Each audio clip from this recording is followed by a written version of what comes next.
سلام الله عليكم أخواتي الكريمات، مرحبا بكم في فيديو جديد من قناة أم ريحان وعمران للتداوي بالأعشاب الطبيعية. أدعوكم أخواتي فضلا وليس أمرا إلى الاشتراك في القناة وتفعيل الجرس أسفل الفيديو ليصلكم جديد القناة.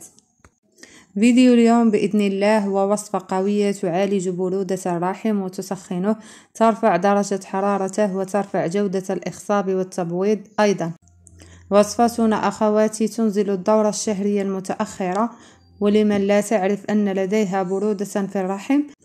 من بين علامات البرودة الرحم هي إفرازات ورطوبة مهبلية طيلة الشهر حتى خارج فترة الإباضة. أيضا والإحساس بالألم والأوجاع خلال الدورة الشهرية وأثناءها وكذلك بعدها، ووجود تكيسات في المبايض.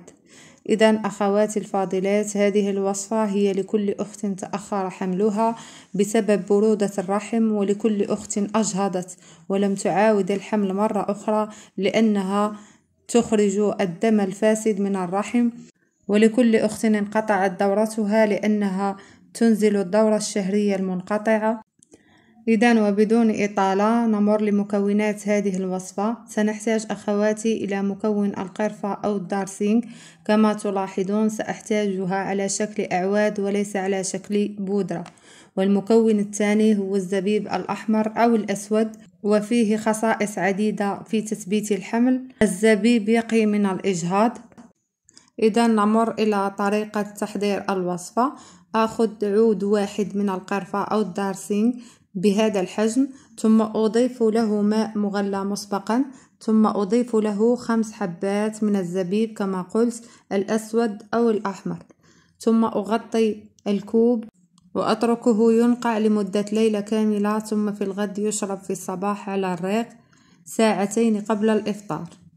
تؤخذ الوصفة لمدة 10 أيام متتالية بعد انتهاء الدورة الشهرية. لا تشرب الوصفة أبدا أثناء الدورة الشهرية. أخواتي الكريمات، هذه الوصفة ناجحة وفعالة، وحظوظها عالية جدا في تحقيق الحمل ورفع مستوى الإخصاب وتنشيط الدورة الدموية في الرحم. إذن أخواتي، أدعو لكل محرومة بالذرية الصالحة. أخواتي، إذا أعجبكم الفيديو المرجو دعم هذا المحتوى بلايك ومشاركة الفيديو مع الأقارب والأصدقاء لتعم الفائدة. دمتم في رعاية الله وحفظه، وإلى فيديو قادم بإذن الله.